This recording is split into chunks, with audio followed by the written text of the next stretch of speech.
नमस्कार। ज्योतिष शास्त्र में श्रद्धा और विश्वास रखने वाले सभी जातकों का पारलौकिक जगत चैनल में बहुत बहुत स्वागत है।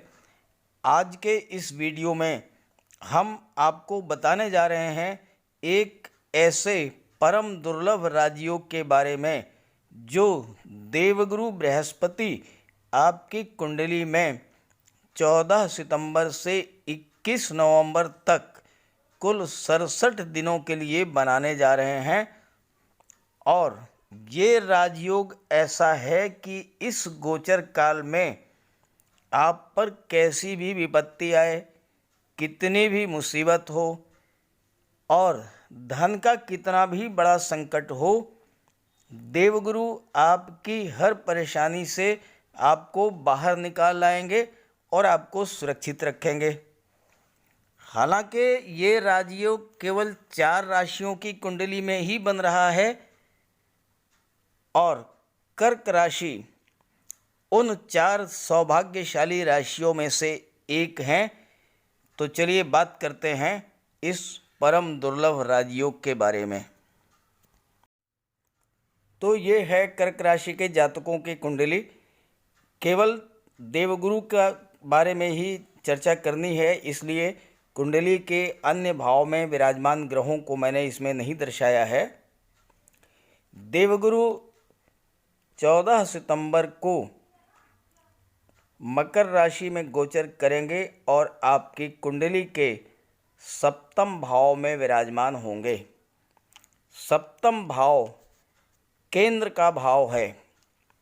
ज्योतिष शास्त्र में कहा गया है कि किं कुर्वन्ति सर्वग्रह यस्य केंद्रे बृहस्पति, अर्थात जिस जातक की कुंडली में केंद्र में देवगुरु विराजमान हो,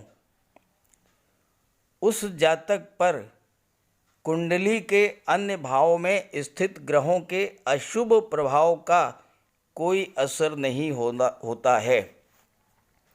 कहने का आशय ये है कि देवगुरु आपके कुंडली के केंद्र के भाव में गोचर कर रहे हैं और ऐसी स्थिति में कुंडली के तृतीय, छठे, 8वें, 12वें या किसी अन्य भाव में कोई अशुभ ग्रह गोचर कर रहा है तो उसका कोई भी अशुभ प्रभाव आप पर नहीं पड़ेगा। गोचर काल में देवगुरु आपके बल बुद्धि में, आपके ज्ञान में, आपके मान सम्मान पद प्रतिष्ठा में वृद्धि करेंगे। आप अत्यंत वाक्पटु, ज्ञानवान, धनवान और प्रतिभाशाली होंगे और समाज में मान सम्मान प्राप्त होगा। परिवार के मुखिया के रूप में आप अपने परिवार का नाम रोशन करेंगे, मान सम्मान यश में वृद्धि करेंगे। भाई बहनों, परिवारीजनों का स्नेह और सम्मान आपको प्राप्त होगा। केंद्र के भाव में गोचर कर रहे देवगुरु के बारे में कहा गया है ज्योतिष शास्त्र में, सुखे जीवे सुखी लोके सुभगो राजपूजितः विजितारी कुलाध्यक्षो गुरु भक्तस्य जायते, अर्थात ऐसा जातक जिसकी कुंडली में केंद्र के भाव में देवगुरु गोचर कर रहे हैं, आप अपनी जन्म कुंडली खोल लीजिए, उसमें देखिए कि देवगुरु अगर आपकी कुंडली के केंद्र के भाव में प्रथम भाव, चतुर्थ भाव, सप्तम भाव या दशम भाव, इन चारों भाव में अगर देवगुरु गोचर कर रहे हैं तो आप अपने लाइफ की एनालिसिस कीजिए। आपको खुद इस बात का एहसास होगा कि कितनी भी बड़ी से बड़ी मुसीबतें आपके जीवन पर आई होंगी, लेकिन आप उससे बाहर निकल आए होंगे, आपका कोई नुकसान नहीं होगा। ऐसा जातक अत्यंत रूपवान, प्रतिभाशाली, संसार के सभी सुखों का उपभोग करने वाला, शत्रुओं पर विजय प्राप्त करने वाला, अपने परिवार, अपने कुल का मुखिया होता है और गुरु का भक्त होता है। केंद्र के भाव में विराजमान देवगुरु आपको महत्वाकांक्षी बनाएंगे। आप बड़े से बड़े लक्ष्य को पाना चाहेंगे, बड़ी से बड़ी ऊंचाइयों को पाना चाहेंगे और अपने उद्यम परिश्रम से अपनी महत्वाकांक्षा को आप पूरा भी कर लेंगे। आप माता पिता, गुरु, वृद्धजनों का सम्मान कीजिए, उनकी सेवा कीजिए, उनकी देखभाल कीजिए और उनका आशीर्वाद प्राप्त कीजिए। देवगुरु की कृपा दृष्टि आप पर बनी रहेगी। सप्तम भाव में ये गोचर हो रहा है। पारिवारिक जीवन आपका सुखमय रहेगा, माता का आशीर्वाद प्राप्त होगा, आपका घर बहुत बड़ा होगा, सभी सुख सुविधाओं से परिपूर्ण होगा। सरकारी आवास का भी सुख आपको प्राप्त हो सकता है। आप पूर्वजों की संपत्ति को सुरक्षित करेंगे और उसमें निरंतर वृद्धि करते रहेंगे। अपने हाथों से मकान का निर्माण करेंगे। वृद्धावस्था आपकी सुखी होगी, ज़मीन जायदाद पर्याप्त मात्रा में होगी और उसमें बाग बगीचा भी होगा। देवगुरु सप्तम भाव में राजयोग का भी निर्माण कर रहे हैं। आइए इसके बारे में बात करते हैं। 14 सितंबर को देवगुरु मकर राशि में गोचर करेंगे। मकर राशि में देवगुरु नीच के होते हैं, लेकिन मकर राशि में ही शनिदेव भी स्वराशि में गोचर कर रहे हैं, इसलिए देवगुरु का नीच भंग होगा। ज्योतिष शास्त्र का सूत्र है कि अगर कोई ग्रह किसी राशि में नीच की स्थिति में हो और उसी राशि में उस राशि का स्वामी भी गोचर करे तो उस ग्रह का नीच भंग हो जाता है।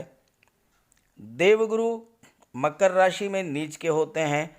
मकर राशि के स्वामी हैं शनि और शनिदेव मकर राशि में ही गोचर कर रहे हैं, इसलिए देवगुरु का नीच भंग होगा। नीच भंग होते ही राजयोग बन जाएगा और देवगुरु अत्यंत श्रेष्ठ फल देंगे।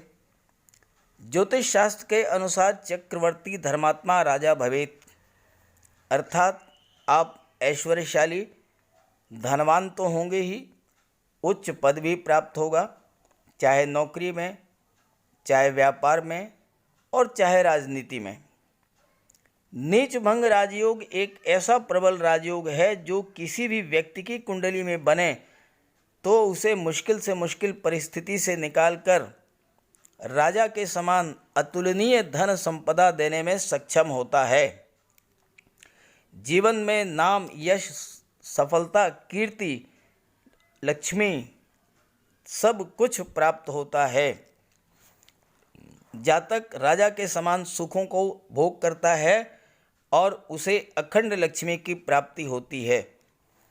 परिवार और समाज में भरपूर मान सम्मान प्राप्त होगा। विरोधियों को परास्त करेंगे, अपनी अलग पहचान बनाएंगे। जीवन में हर प्रकार की सुख सुविधाएं मिलेंगी और आप समाज में अत्यधिक लोकप्रिय होंगे। देवगुरु का ये नीच भंग राजयोग आपकी कुंडली के सप्तम भाव में बन रहा है। सप्तम भाव से आपकी family life, love life, partnership का विचार किया जाता है। सप्तम भाव में देवगुरु का गोचर वैवाहिक संबंधों के लिए बहुत ही उत्तम है। यदि आप अविवाहित हैं तो इस गोचर काल में आपका विवाह हो सकता है और पत्नी भी आपकी अत्यंत खूबसूरत, उच्च शिक्षिता होंगी और घर की अर्निंग मेंबर भी हो सकती हैं। पारिवारिक जीवन के लिए, दाम्पत्य जीवन के लिए देवगुरु का ये गोचर अति उत्तम है। इस गोचर में आपको संतान की भी प्राप्ति हो सकती है और अगर इस गोचर काल में संतान की प्राप्ति होती है तो वह संतान विलक्षण प्रतिभा की धनी होगी और उसके जन्म लेते ही आपका भाग्योदय होगा।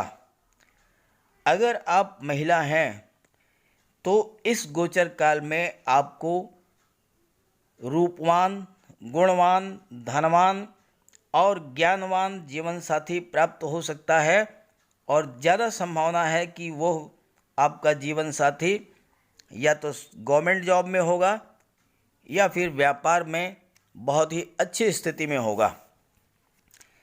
सप्तम भाव व्यापार का भी है। नौकरी में हैं तो पदोन्नति होगी, बेरोजगार हैं तो रोजगार के अवसर मिलेंगे, साझेदारी में कोई काम शुरू करेंगे तो उसमें लाभ होगा, आर्थिक स्थिति सुदृढ़ होगी, धन लाभ के नए नए स्रोत बनेंगे और पत्नी के सहयोग से भी धन का लाभ होगा।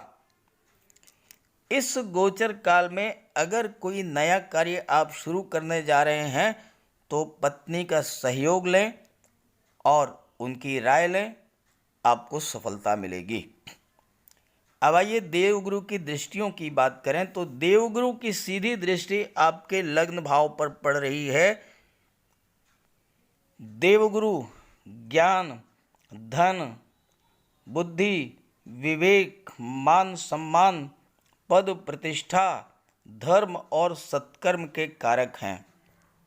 आपके मान सम्मान में वृद्धि होगी, आपके ज्ञान में वृद्धि होगी, आपकी बुद्धि और विवेक को बढ़ाएंगे, समाज में आपका मान सम्मान बढ़ेगा, धन कमाने के नए नए अवसर प्राप्त होंगे और आपकी प्रवृत्ति धार्मिक होगी और आप धार्मिक कार्यों में दूसरों की मदद करने में, दूसरों की सहायता करने में धन का सदुपयोग करेंगे और जितना आप दूसरों की मदद करेंगे, जितना आप दूसरों का सहयोग करेंगे, देवगुरु उससे कहीं ज़्यादा आपको लाभ देंगे, उससे कहीं ज़्यादा आपका सहयोग करेंगे। कुंडली के सप्तम भाव में विराजमान देवगुरु की पंचम दृष्टि आपकी कुंडली के एकादश भाव लाभ भाव पर पड़ेगी। एकादश भाव से लाभ का विचार किया जाता है, धन का लाभ, संतान का लाभ, शिक्षा का लाभ। एकादश भाव पर देवगुरु की दृष्टि आपको महाधनी बना देगी। आपकी धनोपार्जन की क्षमता में वृद्धि होगी, विभिन्न स्रोतों से धन लाभ होगा, समाज के प्रतिष्ठित व्यक्तियों, धनवान व्यक्तियों से आपके संबंध प्रगाढ़ होंगे, उनके सहयोग से आप धन कमाने के मार्ग पर निरंतर आगे बढ़ते जाएंगे। आप अत्यंत बुद्धिमान और चतुर होंगे। देवगुरु के कृपा से आप उच्च शिक्षा भी प्राप्त करेंगे और अपने क्षेत्र में महारत हासिल करेंगे। टेक्नोलॉजी या फाइनेंस की पढ़ाई कर रहे हैं तो आप उसमें नए नए इनोवेशंस करेंगे और उससे आपको लाभ होगा। प्रतियोगी परीक्षाओं में सफलता मिलेगी, संतान प्राप्ति होगी, विवाह के भी योग बन रहे हैं और देवगुरु की नवम दृष्टि जो है वो आपके कुंडली के पराक्रम भाव पर पड़ रही है। आपके पराक्रम में वृद्धि करेंगे, यानी आपके ज्ञान, बुद्धि, कौशल में वृद्धि करेंगे, आपकी इंट्यूशन पावर को बढ़ा देंगे। भविष्य में क्या होने वाला है इसका आपको आभास पहले ही हो जाएगा और उसी के अनुसार आप प्लानिंग करके लाभ प्राप्त करेंगे। देवगुरु की दृष्टि आपके लग्न भाव पर पड़ रही है। आप भव्य व्यक्तित्व, ज्ञानमयी वाणी और अपनी बुद्धि कौशल से दूसरों को प्रभावित करेंगे और अपना कार्य सिद्ध करेंगे। तो ये था देवगुरु का परम दुर्लभ राजयोग का कर्क राशि के जातकों पर प्रभाव की विश्लेषण। वीडियो अच्छा लगे तो साथियों को ज़रूर शेयर कीजिएगा। मैं सिर्फ इतना कहना चाहूँगा कि देवगुरु की कृपा दृष्टि आप पर बनी रहे, इसके लिए माता पिता, गुरु और बुज़ुर्गों की सेवा करें, उनकी देखभाल करें, उनका सम्मान करें, उनका आशीर्वाद प्राप्त करें। गुरुवार के दिन मस्तक पर केसर का तिलक लगाएं, पानी में आधा चम्मच हल्दी डाल करके स्नान करें, घर में केले का एक वृक्ष लगा लें पौधा लगा लें, चाहे गमले में लगाएं, उसकी सेवा करें, उसको पानी दें और भगवान विष्णु की पूजा करें। देवगुरु आपका कल्याण करेंगे। सभी ग्रहों की कृपा दृष्टि आप पर बनी रहे, इसी भावना के साथ आप सभी का बहुत बहुत धन्यवाद। नमस्कार।